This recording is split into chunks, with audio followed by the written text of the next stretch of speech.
በለንደን ቀዝቃዛ ጎዳናዎች ላይ መጠለያ አጥቶ ያደረው ለ3 ዓመታት ያክል ከከባድ የኑሮ እሳት ተፈትኖ ከጎዳና ተዳዳሪነት የተነሳው እውነተኛ ሚሊዮነር ብዙዎቻችን ለልጄ በሚል ድንቅ ተከታታይ ድራማ ላይ እናውቀዋለን።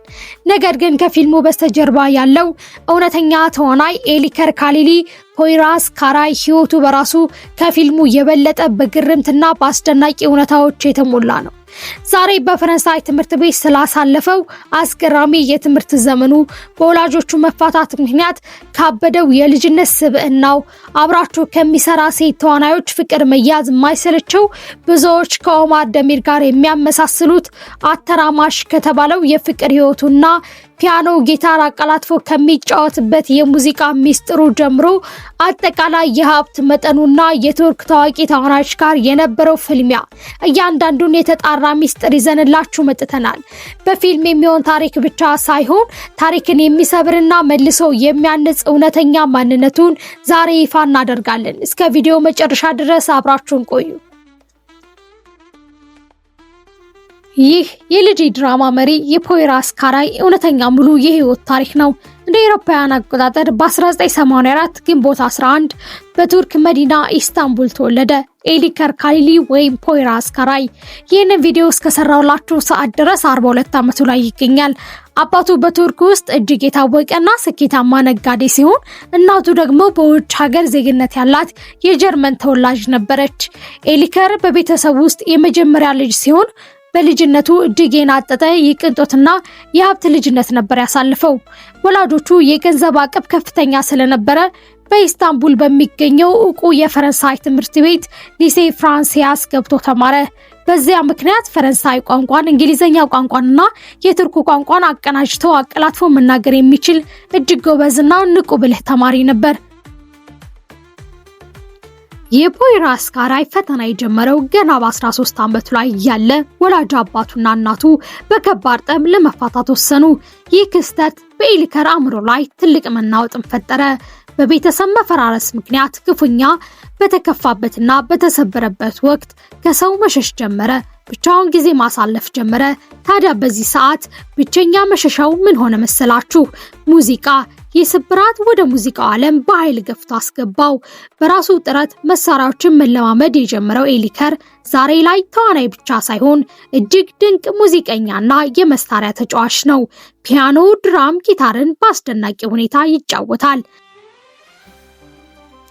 ቪዲዮ ላይ እንደምትመለከቱት ሙዚቃ ብቃቱ የጀመረው በልጅነቱ ካሳለፈው ህመም የተወለደ ስጦታው ነው።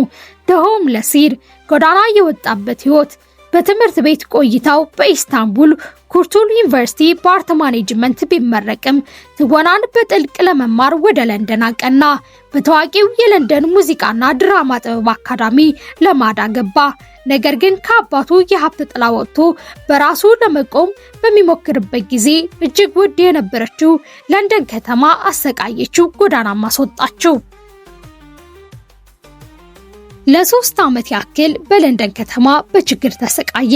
የቤት ኪራይ መክፈል አቅቶት ኪሱ ሙሉ በሙሉ ባዶ ሆኖ የሚበላው ሲያጣ ጎዳና ላይ ወጥቶ ሆምለስ ሆነ። የጎዳና ተዳዳሪ ሆኖ ያደረባቸው ቀናትም በርካታ ነበሩ። ምግብ ለመግዛትና በህይወት ለመቆየት ሲል በየካፌውና በየሬስቶራንቱ ቁራሽ ዳቦ መለመን ጀመረ። በዚህ ምግብ ለመግዛትና በህይወት ለመቆየት ሲል በለንደን ክለቦች ውስጥ ዲጄ ሆኖ እየሰራ በቀን ደግሞ ትወናን እየተማረ ለዓመታት በጽናት ታገለ። ይህ ከጎዳና ተዳዳሪነት የተነሳበት ታላቅ የህይወት ምዕራፍ ነበረ። ወደ ቱርክ ከተመለሰ በኋላ በራሱ ጥረት የፊልም ኢንዱስትሪውን አወቀው።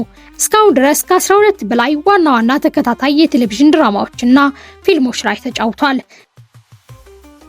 በተለይም ፖይራስ ካራይ ወይም ለልጄ በተሰኘ ድንቅ ተከታታይ የቴሌቪዥን ድራማ ላይ እንዲሁም ዲፕስና ኦስታንታቶ የባዕድ ሀገር ፊልም ላይ ማለትም የውጭ ሀገር ፊልም ላይ በድንቅ ብቃቱን አሳይቷል። ፖይራስ ካራይ ወይም ኤሊከር በቱርክ ውስጥ ካሉ እጅግ ታዋቂ ተዋናዮች ጋር በትጋት ሰርቷል። ከኤጄ፣ ከኬምሬ፣ ከአጎቴ ታይርና ከኒሃን ጋር በርካታ ታዋቂ ድራማዎች ላይ ተሳትፏል። በሙያው እስካሁን ድረስ ከ15 ጊዜ በላይ የተለያዩ ትላልቅ ሽልማቶች የታጨ ሲሆን በቱርክ እጅግ ከሚከበረው የወርቃማ ቢራቢሮ ምርጥ ተዋናይ ሽልማት ወይንም ጎልደን በተርፍላይ አዋርድን ጨምሮ ሌሎች 6 ትላልቅ ሽልማቶችን በግሉ ብቻውን ማሸነፍ ችሏል።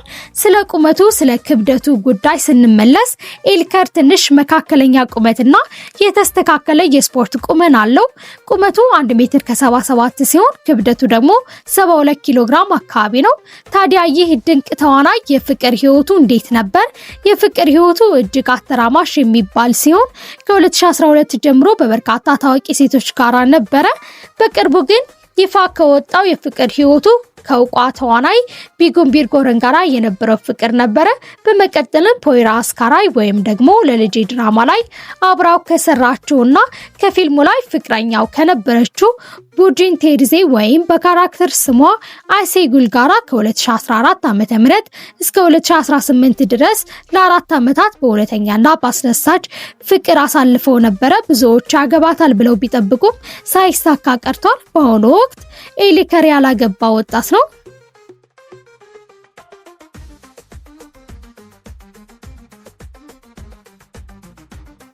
ኢሊከር ካሊሊ የትዳር ህይወት አልመሰረተም። ነገር ግን በ2021 ጀምሮ ከታዋቂዋ የቱርክ ድምፃዊ ሴላ ጋራ እጅግ ጥልቅ የሆነ የፍቅር ህይወት ውስጥ ይገኛል። ከዚህ ቀዝቃዛ የለንደን ጎዳና ሆምለስነት ተነስቶ ዛሬ አጠቃላይ ንብረቱ ከ4 ሚሊዮን ዶላር ድረስ ያደረሰው ይህ ፖይራዝ ወይም አሊከር ካሊሊ ታሪክ አየን። ይህ ሰው ያጣውን ሁሉ በራሱ ጥረት መልሶ የገነባ እውነተኛ ጀግና ነው። እናንተ ስለ ፖይራዝ ወይም ስለ አሊከር ካሊሊ አስደናቂ ህይወት ምን ታስባላችሁ? ከጎዳና ተዳዳሪነት እስከ ሚሊዮነርነት ያደረገው ጉዞ አላስደመማችሁም? ቪዲዮውን ከወደዳችሁ ላይክ፣ ሼር ማድረጋችሁን አትርሱ። በሚቀጥለው ቪዲዮ እስከምንገናኝ ድረስ ወይም እንደዛ አይነት ታሪክ እንዲደርሳችሁ ከፈለጋችሁ ኮሜንት ሴክሽን ላይ አስቀምጡልን። ለቻናላችን አዲስ ከሆናችሁ ደግሞ ሰብስክራይብ አድርጉ። እስካሁን አብራችሁን ስለቆያችሁ ከልብ እያመሰገንን መልካም ቆይታ እንዲሆንላችሁ ተመኘን። ቸር ሰንብቱ።